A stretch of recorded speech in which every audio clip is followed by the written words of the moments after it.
आदरणीय अटलजी, उपस्थित बंधू भगिनींनो,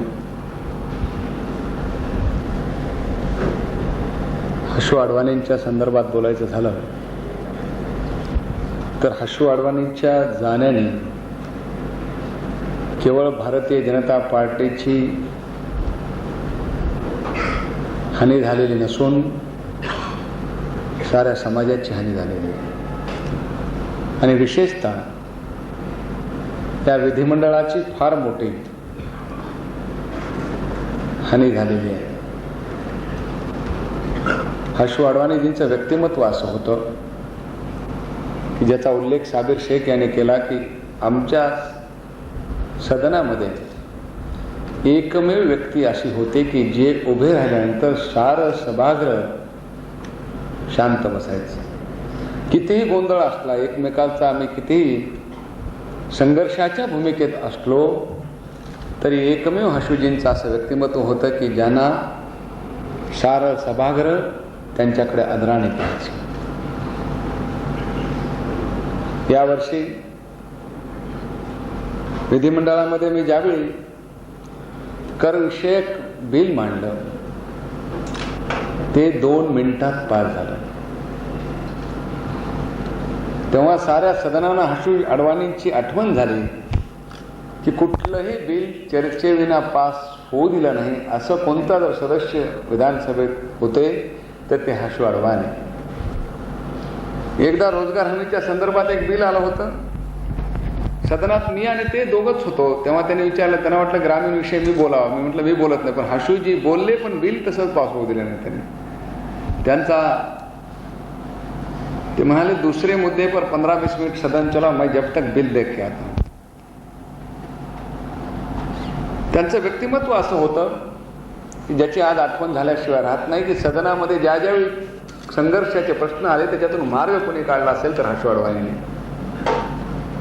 ज्यावेळी अहमदनगरच्या न्यायालयाने मुख्यमंत्र्यांच्या विरुद्ध निर्णय दिला त्यावेळी त्या निर्णयावर चर्चा करावी यासाठी 12 दिवस विधानसभेचं अधिवेशन चालू शकत नव्हतं. सत्ताधारी पक्ष आपली भूमिका सोडायला तयार नव्हता. विरोधी पक्षाचा नेता म्हणून मी भूमिका सोडायला तयार नव्हतो. 12व्या दिवशी हशू अडवाणीने या संघर्षातून मार्ग काढला. आम्ही जेव्हा सगळ्या पक्षांचे नेते उपस्थित होतो तेव्हा त्यांनी सांगितलं कुणालाच मार्ग सुचत नव्हता. मलाही सदनात बसायचं होतं, मुख्यमंत्र्यांनाही सदन चालू ठेवायचं होतं, पण मार्ग कसा काढायचा हा कुणालाच सुचत नव्हता. तेव्हा त्यांनी सांगितलं की मी सांगतो मार्ग, आपण जर सगळे ऐकणार असेल तर. त्यांनी सांगितलं की विरोधी पक्षनेत्यांनी आपले आमदार घेऊन दिल्लीला जाऊन राष्ट्रपतीला निवेदन द्यावं, म्हणा की हायएस्ट अथॉरिटीकडे मी गेलो आणि मग तुम्ही सभागृहात चर्चेला सुरुवात करावी, चर्चेला अनुमती द्यावी. त्यामुळे दोघांची प्रतिष्ठा राहील. मला सांगायला आनंद वाटतो की हा तोडगा दोघांनीही स्वीकारला.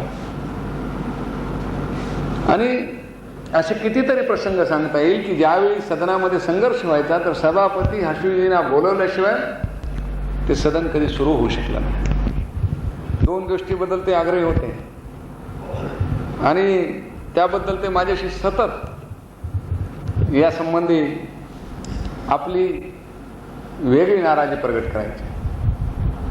कारण हशू अडवाणी ज्यावेळी 1980 ते 85 सदनामध्ये भारतीय जनता पार्टीच्या गटाचे नेते होते तेव्हा मी आमदार होतो आणि आता 1990 साली मी सदनाचा नेता होतो आणि ते उपनेते होते. तर या दोन्ही काळामध्ये त्यांनी जे मार्गदर्शन केलं त्याला तोडलं. 2 गोष्टीबद्दल त्यांचा आग्रह होता. एक तर चहापानावर बहिष्कार टाकण्याच्या कल्पनेशी ते कधीच सहमत नव्हते आणि मग ते सगळ्यांचं म्हणून त्यांचं वेगळं मत मांडायचं आणि लोकशाहीत सगळ्यांचं मत म्हणजे बहुमत ते मी मानतो म्हणून त्याच्यात सहभागी व्हायचे. पण ते दरवर्षी आपलं नियमाने मांडायचे की चहापानाला गेलं पाहिजे असं माझं मत आहे, बहुमताचा निर्णय मला मान्य आहे. पण मनाने ही गोष्ट त्यांनी कधीच स्वीकारली नाही. त्यांचं म्हणणं होतं की चहापान हा काय असेंब्लीचा भाग नाही. जेव्हा आपल्याला कोणी चहापानाने बोलवलं त्याच्यावर बहिष्कार टाकणं हे संस्कृतपणाचं नाहीच आहे असं त्यांची कल्पना होती आणि ती सातत्याने मांडायची. दुसरं, सदनामध्ये आपली जागा सोडून जाणं याच्याशी ते कधीच सहमत नव्हते आणि त्याबद्दल ते तर अतिशय आग्रही होते आणि त्यांचं स्वतःच असं म्हणणं होतं की आपल्या जागेवरूनच प्रभावी आपलं लोकप्रतिनिधित्व करता येतं, जागा सोडून आपलं लोकप्रतिनिधित्व प्रभावी होतं याच्यावर ते कधीच विश्वास ठेवत नव्हते आणि त्यांचा या गोष्टीवर कधीच विश्वास नव्हता. हर्षू अडवाणी दुसऱ्याबद्दल मृदू होते पण स्वतःबद्दल फार कठोर होते. एवढंच नाही तर ज्यावेळी एखादा प्रश्न घेऊन गेला तर ते स्पष्टपणाने नाही म्हणण्याची ताकद त्यांच्यात होती. गेल्या वर्षी माझा बालमित्र होता, त्याच्या मुलाला ॲडमिशन पाहिजे होतं, 0.5 कमी मार्क होते, पण हर्षूजींनी नम्रपणाने सांगितले हे मला करणं शक्य नाही. शेवटी मी खूपच त्यांच्यावर दडपण आणत होतो प्रेमाचा, तेव्हा त्यांनी सांगितलं की तुम्हारे खुद की बेटी होगी तो ॲडमिशन दूंगा और किसी के लिए मेरे पास ॲडमिशन. म्हणजे माझी समजूत काढण्यासाठी सांगितलं. मी कुठल्याच मार्गाने ऐकत नव्हतो. तेव्हा त्यांनी सांगितलं लेकिन किसी और के लिए तो मैं नहीं दे सकता. मी म्हणजे मला वाटतं की आपल्या हातात एवढी मोठी संस्था असताना आपण इतक्या जवळच्या माणसाला ॲडमिशन नाही म्हणू शकतो ही गोष्ट राजकारणात दुर्मिळ नव्हे, अशक्यच आहे. ही गोष्ट हे व्यक्तिमत्व केवळ हर्षू अडवाणीजींचं होतं. ज्यावेळी आम्ही सगळे मंत्री झालो त्यावेळी आम्ही सगळे म्हणजे माझ्यासहित की ज्यावेळी पहिला अर्ज आला तर आम्ही हर्षूजींची ट्युशन घेतली आमची हर्षूजींनी की आम्ही कोणत्या अर्जावर काय शेरा लिहावा. कारण एकमेव असे मंत्री होते की ज्यांना मंत्रिपदाचा अनुभव होता आणि त्यामुळं अनेकदा आमदारांचा वर्ग होतो, पीठासीन अधिकाऱ्यांचा होतो, पण मंत्र्यांचा वर्ग घेणारे एकमेव हर्षूजी होते. कारण आमच्या संपूर्ण मंत्रिमंडळात महाराष्ट्राचे मुख्यमंत्री, मी किंवा अन्य मंत्रिमंडळाचे सदस्य यांनी मंत्रिमंडळाचा कधीच अनुभव घेतलेला नव्हता. त्यामुळं खऱ्या अर्थाने मुख्यमंत्र्यांनी जी त्यांना श्रद्धांजली वाहिली होती ती फार योग्य होती की आम्हाला दीपस्तंभासारखं मार्गदर्शन करणारा मार्गदर्शकच हरवला. पण मला कधी कधी आता सारखी उणीव जाणवते. 10 वर्ष त्यांच्याबरोबर सदनामध्ये काम करण्याचा प्रसंग आला. ते मुंबईचे अध्यक्ष असताना मी महाराष्ट्राचा अध्यक्ष होतो.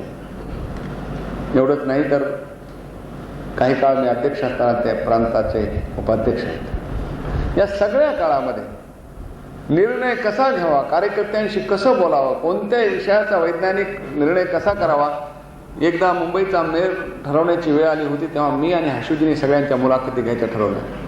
तेव्हा भारतीय जनता पार्टीचे 16 नगरसेवक होते. मी राज्याचा अध्यक्ष असल्यामुळे मीच मुलाखत घेत होतो. आल्यानंतर 1-2 जणांची झाली की हर्षूजींनी मला थांबवलं. ते म्हणले ये तरीका नाही मुलाखत लेण्याचा. मी त्याला म्हणत होतो की तू मेयर होणार का. ते म्हणाले की असं नाही, आलेल्या प्रत्येक माणसाला म्हणायचे की तू तर मेयरपणासाठी योग्यच आहेस, पण तू सांग की तुला नाही केलं तर दुसरा कोणाला करायचं, हे तू दुसरा क्रमांक दाख. अशी हे कोणसा तरीका आहे. ते म्हणले याच्यातून आपण 2 मेसेज देतो की तुला केलंही नाही जाऊ शकतं आणि मग त्याला दुसरा चॉईस देतो की तुला कोण योग्य वाटतो. या दोन्ही गोष्टीची त्याला आपण जाणीव देऊ शकतो. आणि मला एक नवी दिशा मिळाली की आपण जो विचार करतो त्याच्यापेक्षा हर्षूजी फार वेगळा विचार करत असत. म्हणजे सामान्य माणसाच्या पलीकडचा जाऊन वरचा विचार करण्याची ताकद त्यांच्यामध्ये होते. असंच प्रत्येक निर्णयामध्ये ते करत असत. कितीतरी प्रसंग मला सांगता येते. कुठल्याही बिलाबद्दल अमेंडमेंट मांडायची असेल तर हर्षूजी आपल्याला हवा असलेला वेळ घेतच असत. एक गोष्ट खरी की जर विधानसभेचं कामकाज काढलं तर सगळ्यात मंत्र्यांना जास्तीत जास्त माफी मागायला लावणारा कोणता आमदार असतील तर ते हर्षू अडवाणी. कारण टेक्निकॅलिटीची एवढी माहिती होती की हर्षूजीचा पॉईंट ऑफ ऑर्डर कधी नाकारला गेला नाही. कारण ते चुकीच्या पॉईंट ऑफ ऑर्डरवर कधी उभेच राहिले नाही. त्यामुळं हर्षू अडवाणी उभे राहिले म्हणजे आता पॉईंट ऑफ ऑर्डर जसं एखादा चांगला खेळाडू असला की शॉट मारला म्हणजे गोल होणारच, तसं आमच्या बाजूने हर्षू अडवाणी असे होते की ते उभे राहिले म्हणजे पॉईंट ऑफ ऑर्डर असला म्हणजे तो योग्यच असणार आणि योग्य असणार नाही तर सभापती त्या बाजूनच निर्णय देणार, असं त्यांचं व्यक्तिमत्व होतं. सभागृहाच्या प्रतिष्ठा, सभागृहाच्या परंपरा, सभागृहातली प्रथा याच्याबद्दल अतिशय जागरूकच नव्हे तर त्याबद्दल अतिशय शिस्तीचे हर्षू अडवाणी जे होते. या कुठल्याही गोष्टीला बाधा आणणारं वागणं, बाधा आणणारं बोलणं हे त्यांना कधीच आवडायचं नाही. एकदा सदनामध्ये मी एका सभासदाबद्दल अनुद्गार काढले. ते हर्षूजींनी मला 2 पानी पत्र लिहिलं की तुम्हाला सदनामध्ये कुठल्याही सदस्याला अवमानात्मक उद्गार काढण्याचा, खरं म्हणजे तो काँग्रेसचा सदस्य होता, म्हणजे हर्षू अडवाणी मला पत्र यायला लिहिलं आणि शेवटी असं लिहिलं की त्याला काय वाटलं हे महत्त्वाचं नसून तुमच्याबद्दल माझं काय मत झालं हे जास्त महत्त्वाचं आहे. त्यामुळे अशा प्रकारचे उद्गार पुन्हा तुम्ही कधी काढू नका. मला वाटतं की खरं तुमचं हितचिंतक असेल तो माणूसच असा विचार करू शकतो स्वच्छपणाने. कदाचित त्यांना वाटलं असेल की घाई ऐकणार नाही म्हणून पत्र लिहून अशा प्रकारचा. आणि त्याच्यात शेवट त्यांनी असा केला होता की चांगल्या कामाने तुम्हाला चांगला लोकप्रतिनिधी होता येतं, दुसऱ्याची चेष्टा करून लोकप्रतिनिधी मोठं होता येत नाही. आणि अशा प्रकारचा विचार, शुद्ध विचार, राजकारणामध्ये राहून सुद्धा राजकारणाच्या मध्ये असताना सुद्धा हाशूजी निस्वार्थी होते, कर्मयोगी होते. खरं म्हणजे हाशूजींचं आमच्या सगळ्या आमदारांना देव माणूस म्हणायचे. म्हणजे अशा प्रकारची आमदाराबद्दल त्यांच्या मनामध्ये भावना होती.